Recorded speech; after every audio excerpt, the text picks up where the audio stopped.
that recently which edition of CEAT Cricket Rating Awards were organized in Mumbai on 7th October 2025। तो अभी यहाँ पे क्या हुआ है, जो सीएट क्रिकेट रेटिंग अवार्ड्स हैं उनको दिए गए हैं अक्टूबर 7 में। पूरा इवेंट कहाँ पर हुआ है, मुंबई में हुआ है। और इसका एडिशन कौन सा था, तो एडिशन आपको ध्यान रखना है 27th नंबर का ये पूरा एडिशन था, यानी कि ऑप्शन नंबर बी। तो कौन से अवार्ड है, CEAT cricket rating award 27th edition था। कहाँ पर हुए हैं, मुंबई में हुए हैं। और कब हुए हैं, 7 अक्टूबर को, ठीक है। एंड इसमें बात करें, कुछ इंपॉर्टेंट अवार्ड्स यहाँ पे दिए गए हैं जो कि आपको ध्यान रखना है, जिसमें अगर हम बात करें special memento for winning the champions trophy, तो ये मिला है रोहित शर्मा को। लाइफ टाइम अचीवमेंट अवार्ड मिला है ब्रायन लारा, तो ये दोनों नाम इंपॉर्टेंट है। Best international cricketer of the year ये बने हैं Joe Root. T20 international batter of the year ये बने हैं Sanju Samson. T20 bowler of the year तो ये बने हैं वरुण चक्रवर्ती। सीएट जियो स्टार अवार्ड श्रेयस अय्यर को मिला है। Best male ODI batter of the year तो ये मिला है केन विलियमसन को। Male ODI bowler of the year तो ये है Matt Henry. CEAT lifetime achievement award तो ये मिला है बीएस चंद्रशेखर को। Best female batter of the year Smriti Mandhana. Female bowler of the year तो ये है Deepti Sharma. Emerging player of the year है अंकुरिश रघुवंशी। फिर इसके अलावा बात करें कि अवार्ड फॉर आउटस्टैंडिंग लीडरशिप तो ये मिला है तेम्बू बाबूमा को। Best male test bowler of the year तो ये है Prabath Jayasuriya. Best male test cricketer of the year तो ये है हैरी ब्रूक। एंड इसके अलावा अगर हम बात करें CEAT domestic cricketer of the year की, तो ये बने हैं यहाँ पे हर्ष दुबे। तो इसमें जो इंपॉर्टेंट नाम है तो उसमें आपने ध्यान रखना है किस किस का नाम, दैट इज रोहित शर्मा का नाम। लाइफ टाइम अचीवमेंट अवार्ड यानी कि ब्रायन लारा। इसके अलावा अगर हम बात करें best international cricketer of the year तो इनका नाम आपने ध्यान रखना है। और इसके अलावा जो यहाँ पे लाइफ टाइम अचीवमेंट अवार्ड्स हैं तो इन सभी के नाम आपको ध्यान रखने हैं, ठीक है। नेक्स्ट आपका क्वेश्चन यहाँ पे रहेगा that which ministry in collaboration with Ministry of Education and Tribal Affairs plans to launch an initiative जिसका नाम है आदर्श युवा ग्राम सभा। तो अभी यहाँ पर क्या हुआ है, मिनिस्ट्री ऑफ पंचायती राज ने जो मिनिस्ट्री ऑफ एजुकेशन के साथ में मिलकर और मिनिस्ट्री ऑफ ट्राइबल अफेयर्स के साथ में मिलकर जो आदर्श युवा ग्राम सभा है इस इनिशिएटिव को लॉन्च करने की यहाँ पे बात करी है। तो इसमें ऑप्शन नंबर जो डी है वो आपको उसमें ध्यान रखना है, दैट इज मिनिस्ट्री ऑफ पंचायती राज। तो इसमें यहाँ पे क्या होगा, तो देखिए, तो सेंट्रल गवर्नमेंट ने अभी अप्रूव किया है कि वो लॉन्च करेगा एक इनिशिएटिव जिसका नाम होगा आदर्श युवा ग्राम सभा, ठीक है। एंड ये किसके ऊपर बेस्ड है, तो ये बेस्ड होगा यहाँ पे यूनाइटेड नेशंस एजुकेशनल सिमुलेशन के ऊपर, which is a UN model across all school in the country. And इसमें क्या होगा, जो ऑफिशियल्स होंगे of the ministry of Panchayati Raj in collaborations with the ministry of education and tribal affairs, यहाँ पे 600 जवाहर नवोदय विद्यालय को यहाँ पे ओपन किया जाएगा। साथ ही में 200 एकलव्य मॉडल रेजिडेंशियल स्कूल्स को यहाँ पे ओपन किया जाएगा। तो कुल मिला के अगर हम बात करें तो 600 + 200 यानी कि 800 यहाँ पे नए स्कूल्स को खोला जाएगा, जिसमें जेएनवीज एंड साथ ही में ईएमआरएस के स्कूल्स को यहाँ पे खोला जाएगा, ठीक है। तो इस इनिशिएटिव का नाम दैट इज आदर्श युवा ग्राम सभा। और इसमें मिनिस्ट्री कौन कौन से इन्वॉल्व है, that is ministry of education, ministry of tribal affairs and साथ ही में ministry of Panchayati Raj. Next आपका क्वेश्चन यहाँ पे रहेगा, India will host the dash international solar alliance assembly from October 27 to 30, 2025। तो अभी रिसेंटली अगर हम बात करें तो 27 से लेकर 30 अक्टूबर के बीच में जो इंटरनेशनल सोलर अलायंस की कौन सी एडिशन को यहाँ पे इंडिया होस्ट करेगा, तो यहाँ पे इंडिया होस्ट करेगा कौन से एडिशन को, दैट इज इसमें ऑप्शन नंबर बी आपने ध्यान रखना है। तो 8th एडिशन होगा ISA असेंबली का, जो कि 27 अक्टूबर से शुरू हो जाएंगे। तो इसमें आपको ऑप्शन बी ध्यान रखना है। ISA की बात करें, इसका पूरा हेडक्वार्टर आपको कहाँ पर मिलेगा, ये मिलेगा आपको गुरुग्राम हरियाणा में, ठीक है। फॉर्मेशन इसकी होती है 2015 में और इसको पेरिस फ्रांस में फाउंड किया गया था, बट इसका हेडक्वार्टर कहाँ पर है, ये आपको मिलेगा इंडिया में। एंड इसके प्रेसिडेंट की बात करें तो ये है इंडिया, को प्रेसिडेंट की बात करें तो फ्रांस है, एंड DG की बात करें तो ये आशीष खन्ना है। इंपॉर्टेंट इसलिए है क्योंकि अभी कुछ समय पहले 2025 में इनकी अपॉइंटमेंट यहाँ पर हुई है। तो आशीष खन्ना प्रेसिडेंट है इंडिया, को प्रेसिडेंट है फ्रांस, एंड फॉर्मेशन 2015 और हेडक्वार्टर कहाँ पर है, इट इज़ इन दी गुरुग्राम हरियाणा, ठीक है। तो 8th एडिशन है इसका, जो कि 27 अक्टूबर से स्टार्ट होकर 30 अक्टूबर तक ये चलने वाला है। एंड पूरा वेन्यू कहाँ पर होगा, ये न्यू दिल्ली के भारत मंडपम में होने वाला है। And it will bring together global partners to strengthen the collaborations in solar energy, ठीक है। तो बेसिकली सोलर एनर्जी को लेकर जो भी चीज़ें होंगी उनमें क्या क्या हम चीज़ें कर सकते हैं, इन सभी के बारे में यहाँ पे डिस्कशन होगा इस पूरे यहाँ पे इवेंट में। नेक्स्ट आपका क्वेश्चन रहेगा, what is the revised global trade growth forecast for year 2026 according to the WTO। तो वर्ल्ड ट्रेड ऑर्गेनाइजेशन ने यहाँ पे कितना ग्लोबल ट्रेड ग्रोथ फोरकास्ट को यहाँ पे रिवाइज किया है। तो ये आपने ध्यान रखना है, इसमें ऑप्शन यहाँ पर होगा सी यानी कि 0.5%। तो 0.5% का यहाँ पे जो revised global trade growth forecast किया गया है for the 2026 according to the WTO। आजकल क्वेश्चंस जो आ रहे हैं वो डेटाबेस काफ़ी ज़्यादा आ रहे हैं एग्जाम में, तो आपने डेटाबेस जो भी क्वेश्चंस होते हैं तो उनका डेटा आपको ध्यान रखना है, दैट इज़ 0.5%। तो इसमें आपको ध्यान रखना पड़ेगा दैट WTO यानी कि world trade organization has revised its 2026 forecast for global merchandise trade volumes growth down to 0.5%। ठीक है, तो जो फिगर है यहाँ पे दैट इज 0.5, ये इंपॉर्टेंट बन जाती है। एंड अगर हम बात करें WTO का जो upgraded its trade growth projections to 2.4% from 0.9%। ठीक है, इसके अलावा अगर हम बात करें कि जो this is still below the 2.8 growth seen in 2024। तो जो पिछला ग्रोथ यहाँ पे देखा गया था 2024 में दैट इज 2.8%, उससे अभी भी यहाँ पे जो ग्रोथ प्रोजेक्शन है वो कम है। और जो इसमें यहाँ पे इन लोगों ने जो ग्लोबल ट्रेड ग्रोथ को फोरकास्ट किया है वो है 0.5% का। ठीक है, नेक्स्ट आपका क्वेश्चन यहाँ पे रहेगा, लेकिन उससे पहले WTO को जाने। तो WTO that is world trade organization, जिसकी फॉर्मेशन होती है 1995 में। एंड इसका जो हेडक्वार्टर मिलेगा आपको जेनेवा स्विट्जरलैंड में मिलेगा, और इसको जो DG हैं वो हो जाएंगे नकोजी ओंकोजो इवेला। ठीक है, ये इंपॉर्टेंट है। नेक्स्ट आपका क्वेश्चन यहाँ पे रहेगा, which of the following make history with the first live under water interview. तो first live under water interview यहाँ पे किसने बनाया है। तो यहाँ पे आपको कंट्री का नाम ध्यान रखना है, दैट इज पलाऊ, यानी कि ऑप्शन नंबर ए। तो पलाऊ में यहाँ पे क्या हुआ है, फर्स्ट अंडर वाटर इंटरव्यू हुआ है। और जब भी कोई क्वेश्चन वर्ल्ड में या फिर इंडिया में पहली बार होता है तो एग्जाम के परस्पेक्टिव से इंपॉर्टेंट क्वेश्चन बन जाता है। तो first live under water interview that is in the Palau, यानी कि ऑप्शन नंबर ए। ठीक है, तो Palau made history with the first live interview under water interview and the event aims to raise awareness about protecting the oceans. यहाँ पे जो president थे उन्होंने रिप्रेजेंट किया पलाऊ को in the interview, and he was joined by the Marley Livent, an Estonian Olympic swimmer and ocean advocate. तो इनके साथ में मिलकर ही पलाऊ के प्रेसिडेंट ने यहाँ पे इस इंटरव्यू को दिया है। ठीक है, तो कंट्री इंपॉर्टेंट है, दैट इज पलाऊ। लोकेशन आप यहाँ पर देखिएगा, ये ऑस्ट्रेलिया, देन यहाँ पे आपको फिलीपींस, एंड ये इंडोनेशिया, पपुआ न्यू गिनी, और इसी के बीच में आपको यहाँ पे पलाऊ देखने के लिए मिल जाएगा। ठीक है, एक पैसिफिक आइलैंड की कंट्री है, नेशन है, which is around 340 islands and it's lies east of the Philippines. Right, next आपका क्वेश्चन है यहाँ पे, which London based digital finance firm will launch its payment platform in India as a part of its global expansion. तो कौन सा London based digital finance firm है जिसने कि अभी अपना खुद का यहाँ पे पेमेंट प्लेटफॉर्म को लॉन्च करने की बात करिए इंडिया में। तो ये हो जाएगा यहाँ पे रेवोलुट, यानी कि ऑप्शन नंबर सी। तो बेसिकली ये एक London based digital finance firm है जो कि इंडिया में अपना खुद का पेमेंट प्लेटफॉर्म को ये लॉन्च करेगा as a part of its global expansion. The company will launch a platform for domestic and international payments, and यहाँ पर ये जो पूरी पार्टनरशिप हुई है वो ये UPI और वीज़ा के थ्रू। ठीक है, and the service was initially available to 3,50,000 user on a waiting list, and it will be later open to wider public. तो बेसिकली 2030 तक इस चीज़ के बारे में बोला गया कि 20 मिलियंस यूजर्स को यहाँ पे इसमें पहुँच मिलेगी। एंड बेसिकली एक लंदन बेस्ड के डिजिटल फर्म कंपनी है जो कि इंडिया में खुद का एक पेमेंट प्लेटफॉर्म को यहाँ पे लॉन्च करेगी। नेक्स्ट आपका क्वेश्चन रहेगा, where did the third international purple festival begin on the 9 October 2025। तो इंटरनेशनल पर्पल फेस्टिवल की बात करें तो इसको यहाँ पे शुरू किया गया है कहाँ पे, दैट इज़ इन दी गोवा, यानी कि ऑप्शन नंबर ए।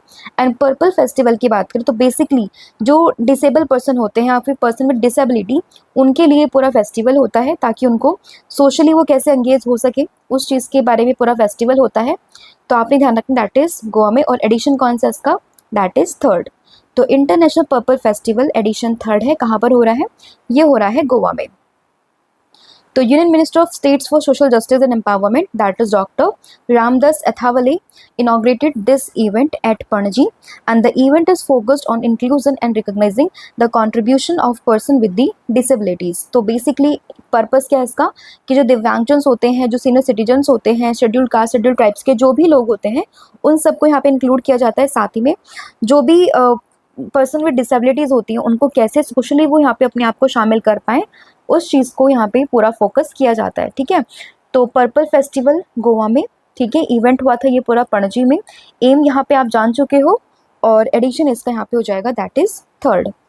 इम्पॉर्टेंट फेस्टिवल्स की बात अगर हम करें तो असम में मनाते हैं अम्बुबाची और बोगाली फ्यू फेस्टिवल को। बिहार की बात करें तो छठ पूजा काफ़ी फेमस है। केरला की बात करें तो ओनम फेस्टिवल, जिसमें थिरु ओनम करके एक डे आता है जो कि काफ़ी ऑस्पिशियस डे होता है ओनम में। इसके अलावा बात करें महाराष्ट्र की तो गणेश चतुर्थी है। इसके अलावा गणेश उत्सव है, गुड़ी पड़वा। तो गणेश उत्सव को अभी जो महाराष्ट्र का स्टेट फेस्टिवल भी डिक्लेयर किया गया है। साथ ही में बात करें मिजोरम, तो मिजोरम में आपको ध्यान रखना है चाप चारकुट फेस्टिवल के बारे में। नागालैंड की बात करें तो हॉर्नबिल फेस्टिवल है। उड़ीसा में बात करें तो रथ यात्रा, नुआखाई फेस्टिवल, दोनों ही काफ़ी न्यूज़ में थे अभी। तमिलनाडु की बात करें तो पोंगल, आदि थिरुवथरी फेस्टिवल। तेलंगाना की बात करें तो बोनालो फेस्टिवल, बतुखम्मा फेस्टिवल। और बतुखम्मा की बात करें तो रिसेंटली अभी 2 Guinness book of world record इसने यहाँ पे बनाए हैं। कड़ची पूजा त्रिपुरा में है, दुर्गा पूजा वेस्ट बंगाल में है। गावरी फेस्टिवल की बात करें तो जो भील कम्युनिटी है राजस्थान की वो उसको मनाती है। सुरू समर फेस्टिवल की बात करें तो लद्दाख में इसको मनाते हैं। मेरा हाउ जोंगो फेस्टिवल ये बनता है मणिपुर में। एंड इसके अलावा जो अरुणाचल प्रदेश है वो इस साल के एंड में यानी कि दिसंबर एंड और 2026 का जो जनवरी है उसके स्टार्टिंग में यहाँ पे फर्स्ट एवर सनराइज फेस्टिवल को ऑर्गेनाइज करेगा। कहाँ पे? डोंग विलेज में। एंड डोंग विलेज कहाँ पर है? ये होगा आपका अरुणाचल प्रदेश में। ठीक है, और इसमें अभी जो हमने डिस्कस किया दैट इज़ पर्पल फेस्टिवल, तो वो भी आपको ध्यान रखना that is in the Goa. Next आपका क्वेश्चन यहाँ पे रहेगा what is the nodal ministry for PM Kusum scheme. तो अभी जो है पीएम कुसुम स्कीम ये न्यूज़ में है, और इसके लिए नोडल मिनिस्ट्री यहाँ पे कौन सी होगी? तो ये हो जाएगी यहाँ पे ministry of new and renewable energy, that is option number B. तो अभी ये जो पूरी जो स्कीम है वो न्यूज़ में क्यों है? हालांकि न्यूज़ जो स्कीम है वो तो बहुत पहले लॉन्च की जा चुकी है, बट अभी न्यूज़ में तो हमने यहाँ पे इसको डिस्कस किया है। तो अभी जो यूनियन गवर्नमेंट है उसने ये जो पूरा पीएम कुसुम योजना है इसको यहाँ पे शोकेस किया किस चीज़ को? That is African and island nations को। ठीक है, through the international solar alliance platform. And PM Kusum की बात करें तो प्रधानमंत्री किसान ऊर्जा सुरक्षा एवं उत्थान महाअभियान, इसका ये पूरा नाम यहाँ पर होगा। इन 2019 में इसको यहाँ पे लॉन्च किया गया था। पर्पस क्या था इसका? इसका पर्पस था यहाँ पे to provide energy and water security to farmers and increase their income. So basically PM KUSUM that is प्रधानमंत्री किसान ऊर्जा सुरक्षा एवं उत्थान महाअभियान, जिसमें कि किसान को बेसिकली जो फार्मर्स हैं उनको वाटर सिक्योरिटी एंड एनर्जी को यहाँ पे प्रोवाइड करते हैं and increase their income. And 2019 में इसको लॉन्च किया गया था। और अभी इसका पर्पस ये है कि अभी इसको न्यूज़ में आने का पर्पस ये था क्योंकि अभी जो है यूनियन गवर्नमेंट ने जो अफ्रीकन और आइलैंड नेशंस हैं उनको इस चीज़ के बारे में बताया, इस पूरी स्कीम्स के बारे में वहाँ पर इनको समझाया और बताया। ठीक है, एंड इसके अलावा इसका एक और एम है to digitalize agriculture and reduce environmental pollution, and the target is to add around 34,800 megawatt of solar capacity by March 2026। And इसमें जो nodal ministry that is ministry of new and renewable energy. तो इसमें ministry इसका purpose कब तक का है and साथ ही में किसको ये बेनिफिट करती है एंड अभी न्यूज़ में क्यों है वो आपको ध्यान रखना है।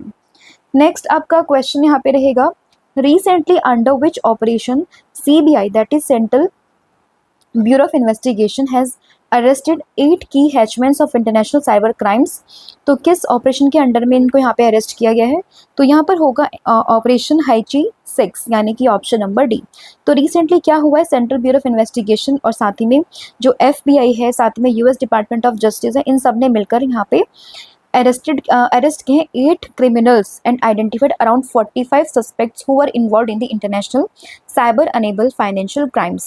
एंड जो भी यहाँ पे online sexual crimes with minor girls को यहाँ पे कमिट करते हैं तो उन सभी को यहाँ पे पकड़ा है। और इसके लिए जो ऑपरेशन यहाँ पे शुरू किया गया था दैट इज ऑपरेशन हाइची 6। इसका पूरे का ऑब्जेक्टिव क्या है? तो it's global campaign which is focused on the 7 types of crime which is cyber enable financial crimes, इसके अलावा voice phishing, love and romance scams, online sextortion, investment frauds, money laundering, link to illegal online gambling, साथ में business email compromise and e commerce fraud. तो यहाँ पे कुछ इस तरह के क्राइम्स होते हैं और इन्हीं के थ्रू जो भी यहाँ पे 45 सस्पेक्ट्स थे, साथ ही में कुछ 8 क्रिमिनल्स थे, उनको यहाँ पे पकड़ा गया है। And the operation name is operation Haechi 6। कुछ और इम्पॉर्टेंट अभी ऑपरेशंस न्यूज़ में थे, लाइक अगर हम बात करें ऑपरेशन अलर्ट की, तो 26 अभी जो ये हमारा इंडिपेंडेंस डे था 15 अगस्त, उससे पहले जो राजस्थान बॉर्डर है वहाँ पर इसको शुरू किया था बॉर्डर सिक्योरिटी फोर्स ने। ऑपरेशन ब्रह्मा, म्यांमार अर्थक्वेक, काला नेमी उत्तराखंड गवर्नमेंट ने, इंद्रावती इन्होंने यहाँ पे अपनी नेशनल को इवैक्यूएट किया हाइती से एंड ट्रांसफ़र किया डोमिनिकन रिपब्लिक में। ओलिविया, आईसीजे ने शुरू किया है to protect olive ridley as sea turtle. Spider web की बात करें तो drone attack which is carried out by the security service of Ukraine. Rising line की बात करें तो इसराइल का बॉल्डेस्ट स्ट्राइक था ऑन ईरान। ट्रू प्रॉमिस 3 की बात करें तो it is launch by the Iran in retaliation for the Israel operation rising lion. Operation Sindhu की बात करें तो evacuates Indians national from Iran. At midnight hammer की बात करें तो यूएस ने जो है ईरान की न्यूक्लियर जो साइट्स थी वहाँ पे 3 साइट्स पे यहाँ पे अटैक किए थे, that is on by the operations of operations midnight hammer. Next आपका क्वेश्चन है यहाँ पे, which country backs Russia's proposal to extend new start treaty. तो यहाँ पे यूएसए ने बैक किया किसको, रशिया के प्रपोजल को to extend new start treaty, यानी कि ऑप्शन नंबर जो ए है वो बी है वो आपका यहाँ पे करेक्ट हो जाएगा। तो Russia has welcome the US president remark supporting its proposal to extend compliance with the limits on the nuclear weapon under the new start treaty for an additional year. तो basically अगले साल यानी कि 2026 तक के लिए जो पूरी ये ट्रीटी थी उसको यहाँ पे इफेक्ट में लाया गया है। स्टार्ट्स की फुल फॉर्म है यहाँ पे strategic arm reduction treaty and original start 1 treaty was signed between the US and Soviet union in 1991 and 1994 में इफेक्ट में आती है। एंड इसने यहाँ पे रिप्लेस किए थी स्ट्रैटेजिक ऑफेंसिव रिडक्शन ट्रीटी को, दैट इज शॉर्ट को। एंड लेटर फिर यहाँ पे शुरू होती है न्यू स्टार्ट ट्रीटी जो कि 2010 में साइन की गई थी और 2011 में इफेक्टिव में आई है। और इनिशियली इसको वैलिड किया गया था 2021 तक के लिए और अभी इसको एक्सटेंड किया गया 2026 तक के लिए, ठीक है। तो ये किस किस के बीच में है, यूएस और रशिया। एंड इसकी फुल फॉर्म है strategic arms reduction treaty and इसको शुरुआत इसकी होती है 2010 में, इफेक्टिव में आती है 2011 में। 2021 तक के लिए इसका पूरा बॉन्ड था बट 2026 के लिए इसको यहाँ पे एक्सटेंड कर दिया गया है। तो इसलिए पूरी की पूरी ट्रीटी जो है अभी न्यूज़ में आ चुकी है। नेक्स्ट आपका क्वेश्चन रहेगा यहाँ पे, who became the new prime minister in Madagascar after a Gen Z protest which has led to the power of change of power। तो अभी जो है मेडागास्कर के पीएम यहाँ पर कौन बने हैं, तो मेडागास्कर के पीएम यहाँ पे बने हैं रुपिन फोर्टनेट, यानी कि ऑप्शन नंबर सी। तो ये वहाँ के मिलिट्री जनरल थे जिनको वहाँ की अभी पीएम की जो पदभार है वो मिल चुका है। तो ऑप्शन नंबर जो सी है वो आपका यहाँ पे करेक्ट हो जाएगा। तो वहाँ के जो प्रेसिडेंट है दैट इज आंद्रे रेजोलिनी, तो इन्होंने बेसिकली उनको अपॉइंट किया है रुपिन फोर्टनेट को as a countries new PM. And Madagascar की बात करें तो इसके लोकेशन आप यहाँ पर देख सकते हो, अफ्रीकन कॉन्टिनेंट के पास में आपको ये मेडागास्कर देश देखने के लिए मिल जाएगा।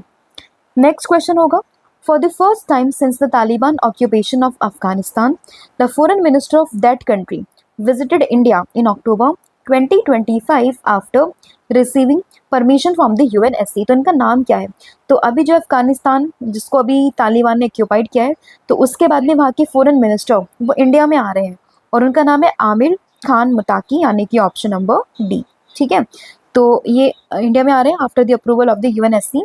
तो ऑप्शन नंबर जो डी है वो आपको ध्यान रखना है, that is Amir Khan Muttaqi and 9 अक्टूबर को उनका वेलकम यहाँ पर किया गया है। नेक्स्ट क्वेश्चन है, वर्ल्ड मेंटल हेल्थ डे 2025 ये कब मना है, तो वर्ल्ड मेंटल हेल्थ डे मना है 10 अक्टूबर, यानी कि option number C important day है। और उसकी थीम क्या है, तो इसकी थीम होगी access to service mental health in catastrophes and emergencies, यानी कि ये इसकी थीम है 2025 की। इंपॉर्टेंट डेज की बात करें, international day for older person 1 October, Gandhi Jayanti Lal Bahadur Shastri Jayanti 2 October, world teachers day 5 October, world cerebral palsy day 6 October, every first Monday of October, that is अगर हम इस बार की बात करें तो 6 अक्टूबर को बना है world habitat day. Indian air force day की बात करें तो 8 अक्टूबर को ये बना है। नेक्स्ट आपका क्वेश्चन रहेगा, who make the history by winning the India's first ever Mrs Universe title in Manila. तो मनीला में हुआ है मिसेज यूनिवर्स का ये पूरा कॉम्पिटिशन, इसमें इंडिया को फर्स्ट एवर टाइटल यहाँ पे किसने दिलवाया है, तो ये दिलवाया शेरी सिंह ने, यानी कि ऑप्शन नंबर बी। तो मिसेस यूनिवर्स अभी बनी है कौन, दैट इज शेरी सिंह। ठीक है, इसके अलावा बात करें अगर हम कि मिस यूनिवर्स इंडिया बनी थी मनिका विश्वकर्मा, मिस वर्ल्ड बनी थी ऑपिल सुजाता, मिस यूनिवर्स कौन बनी है, ये बनी है शेरी सिंह। ठीक है, तो ये इनका नाम आपने ध्यान रखना है। नेक्स्ट क्वेश्चन होगा, recently who announce the India's first bullet train will be operational by August 2027। तो इंडिया की फर्स्ट जो बुलेट ट्रेन होगी वो अगस्त 2027 से यहाँ पे ऑपरेशन हो जाएगी। इसके अनाउंसमेंट किसने करी है, तो इसके अनाउंसमेंट करी है अश्वनी वैष्णव ने, यानी कि ऑप्शन नंबर ए। हमारे देश के रेलवे मिनिस्टर हैं, दैट इज अश्वनी वैष्णव, और उन्होंने यहाँ पे अनाउंसमेंट करी है कि जो ये ट्रेन है that is first bullet train, ये अगस्त 2027 से ऑपरेशनल हो जाएगी। तो ऑप्शन नंबर जो ए है वो आपको ध्यान रखनी है। नेक्स्ट क्वेश्चन होगा, who has been awarded with the Nobel peace prize 2025। तो 2025 का नोबेल पीस प्राइज यहाँ पे किसको मिला है, तो ये मिला है मारिया कोरोना मसादो को, यानी कि ऑप्शन नंबर जो ए है वो आपको ध्यान रखना है। ठीक है, तो 2025 का जो नोबेल पीस प्राइज है वो किसको मिला, वेनेजुएला की पॉलिटिकल एक्टिविस्ट है, that is Maria Corina मचादो, for her tireless work promoting democratic rights for the people of the Venezuela and for her struggle to achieve a just and peaceful transitions from dictatorship to the democracy। ठीक है, तो नाम ध्यान रखना, that is Maria Corina मसादो। इसके अलावा कुछ और इंपॉर्टेंट प्राइज जो यहाँ पे ऑलरेडी मिल चुके हैं, दैट इज अगर हम बात करें फिजिक्स की तो मिला है John Clarke, Michael E Devoret, John M Martinis को। मेडिसिन में मिला है Mary A Brunkow, Fred Ramsdell, Shimon Sakaguchi को।